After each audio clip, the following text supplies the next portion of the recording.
Pessoal, mais um vídeo aqui no canal da Coder, um vídeo de JavaScript um pouco mais avançado hoje. Eu vou falar de um conceito que muita gente confunde, muita gente não sabe o que é o conceito de closure. Você vai entender agora na prática esse conceito que é muito importante dentro da linguagem, que serve para muitas coisas dentro da linguagem. Por exemplo, quando você vai ter um código mais funcional e você tem um lazy evaluation, né? Você, por exemplo, pode usar uma função dentro de outra função e se beneficiar do fato de que uma função em JavaScript é um closure e você conseguir que a função tenha memória de onde ela foi criada. É exatamente isso que eu vou falar no vídeo de hoje. Então, para isso, vamos aqui para o nosso código. Eu vou criar aqui um determinado arquivo, que eu vou chamar aqui de, sei lá, index.js, e eu vou copiar aqui uma definição de closure que diz tudo sobre esse conceito, que é um conceito super interessante. Closure é quando uma função lembra do seu escopo léxico, mesmo quando a função é executada fora desse escopo léxico. Certo? Beleza, pode ser que você não tenha entendido muito o que é o escopo léxico. É o escopo onde a função foi definida. A função foi fisicamente definida em que local do seu código? Esse local que a função foi definida é o escopo dela. Eu vou criar aqui um segundo arquivo e vou chamar ele aqui de escopo.js. E aqui eu vou definir uma variável, você vai já entender o conceito a partir do exemplo, vai ficar bem mais fácil. Variável x recebe 3 e eu vou criar aqui uma função que eu vou chamar de somar x mais 3 e essa função aqui dentro vai retornar, por exemplo, o valor 50. Vai pegar o valor de x mais 3, na verdade, né? Então, eu vou colocar aqui o x para ser 50. Então, pronto, vai ficar, o x vai valer 50 e essa função vai somar o x mais 3, ou seja, 50 mais 3. O resultado vai ser 53. Aqui, como eu estou usando o Node, né, vou exportar essa função a partir de module.exports e vou retornar aqui o somar x mais 3 e vou usar essa função dentro do index. Então, vou importar aqui, constante somar x mais 3. O nome eu posso dar qualquer nome que eu queira, né? E eu vou chamar aqui o require em cima desse arquivo chamado escopo. Legal.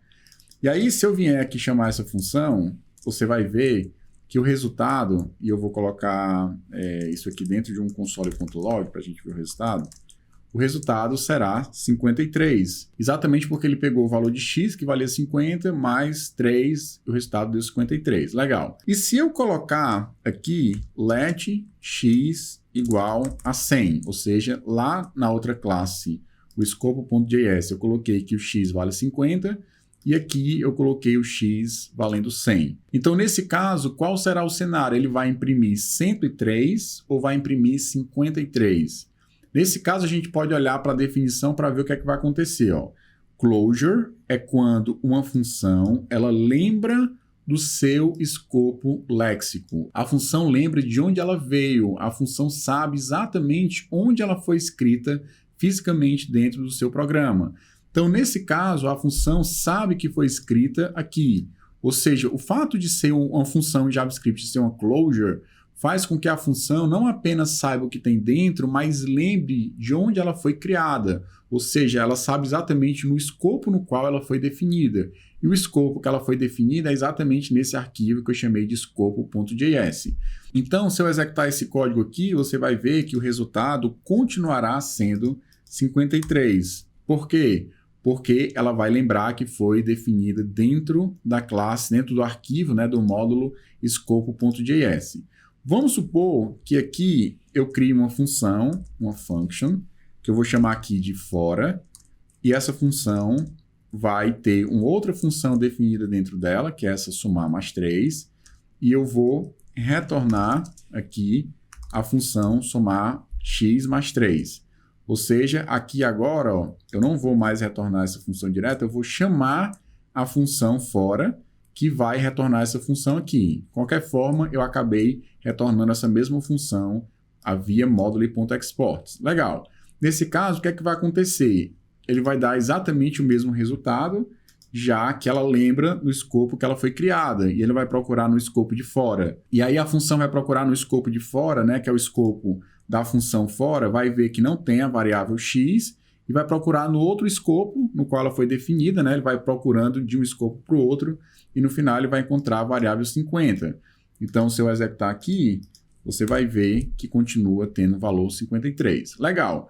Mas se eu vier aqui e colocar dentro let x igual a 1000, por exemplo, ou 1005, tanto faz o valor, você vai ver que nesse caso, essa função, ela lembra do escopo de onde ela foi definida. E qual é o escopo que ela foi definida? É o escopo da função fora. Então, dentro da função fora, há uma variável que tem um valor de x de 1005 e ela lembra de onde ela veio, então ela vai usar o valor do escopo no qual ela foi definida. Olhando a definição quando a função lembra do seu escopo léxico, mesmo quando a função é executada fora desse escopo. Então, nesse caso, eu estou executando a função bem longe do escopo de onde ela foi definida, mas ela vai continuar lembrando do valor. O valor será 1000 e alguma coisa, né? 1008, tá? Porque a gente colocou 1005 mais 3, o resultado 1008. Legal? Então esse é um conceito importante. A função não apenas sabe o que tem dentro, mas ela também lembra do escopo no qual ela foi definida, e é exatamente esse o conceito de closure. Closure quer dizer fechamento, tá? Então é basicamente a função lembrar de onde ela foi, né? Do fechamento no qual ela foi definida, ou que a gente conhece também como escopo léxico, ou escopo da palavra. Onde a função fisicamente foi definida, é exatamente isso que vai definir o escopo léxico, e a função lembra disso, por isso que ela não está usando esse valor aqui do x. Não vai usar nunca, exatamente porque tem aqui um x que foi definido no seu escopo. Legal? Então é isso. Fico por aqui. Eu espero que vocês tenham entendido esse conceito de closure, que é um conceito muito importante em JavaScript, é um conceito que gera muita confusão, mas não me parece ser algo tão complicado assim, certo? Uma vez que você olha para a definição e olha para a prática, como a prática reflete aquilo que a definição diz. Acho que é isso, fico por aqui, espero que vocês tenham gostado do vídeo, curte, compartilha e até o próximo vídeo, até a próxima aula.